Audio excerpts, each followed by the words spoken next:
나이가 들면서 증가하는 피지 분비가 문제가 되는데요. 피지 분비가 증가하면 트러블과 염증이 생기게 됩니다. 또한 피지 분비는 증가함에도 불구하고 피부 속은 건조해질 수도 있습니다. 따라서 이런 문제를 해결하기 위해서는 충분한 수분 공급과 적절한 생활 관리, 또 식생활 관리가 필요합니다. 이런 노력에도 불구하고 잘 관리가 되지 않으면 전문 의료진을 만나서 충분한 관리와 치료를 받는 것이 좋겠습니다. 피지 분비는 칼로리 섭취와 관련이 높습니다. 따라서 칼로리가 높은 지방이나 육류 섭취는 줄이는 것이 좋습니다. 두 번째로는 당분 섭취를 줄여야 합니다. 당을 섭취하면 모공을 막아서 트러블이나 여드름 발생 빈도가 증가합니다. 세 번째로는 남성 호르몬에 작용을 하는 성분이 많이 들어있는 유제품의 섭취를 줄이는 것이 중요합니다. 마지막으로는 항염작용이 높은 채소나 과일의 섭취를 늘리는 것이 좋습니다.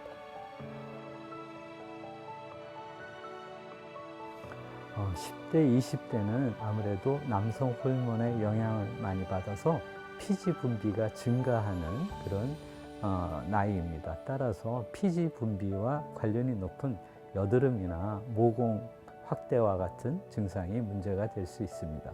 나이가 30대가 되면 아무래도 노화와 관련된 문제가 증가하는데요. 물론 30대에도 여드름이 문제가 되시는 분들도 있기는 하지만 30대가 되면 기미 또는 노화와 관련된 색소 침착 또는 주름 등을 문제로 병원에 오시는 분들이 많이 있습니다.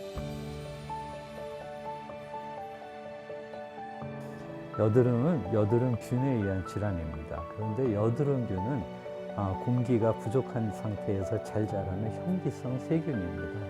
따라서 10대, 20대와 같이 피지 분비가 증가하게 되면 피지가 모공을 막아서 공기가 부족한 상태가 되기 때문에 여드름균이 늘어나게 되고요.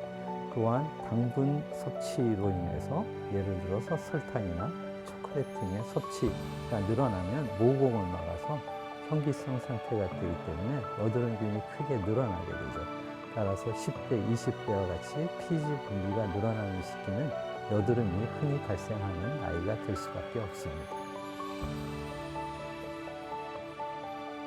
여드름과 피지를 동시에 잡을 수 있는 시술에는 광역동 시술법이 있습니다. 광역동 시술법은 광과민 물질과 빛을 조합하는 방법으로 이 방법을 적용하면 세균을 줄여주고 피지 분비를 줄여주고 또 염증도 가라앉힘으로써 염증성 여드름에 큰 도움이 될 수 있습니다.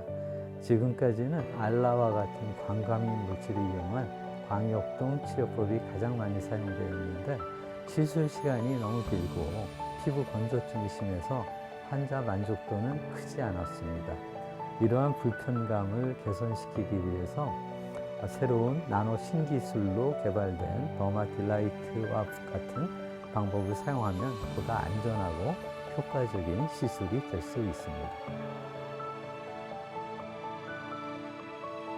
더마딜라이트를 이용한 PDC 시술도 여드름균을 없애주고 피지 분비를 줄여주는 방법이기 때문에 단기적으로는 피부 건조증이 올 수 있습니다.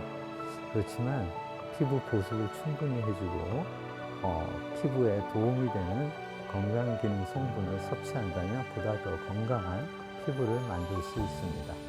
다시 말하면 모공을 막지 않는 수분크림을 충분히 사용하고 히알루론산과 같은 보습 건강식품을 섭취한다면 피지 분비를 줄여주면서도 속으로부터 피부를 보습시켜주는 결과를 통해서 보다 건강하고 아름다운 피부를 만들 수 있습니다.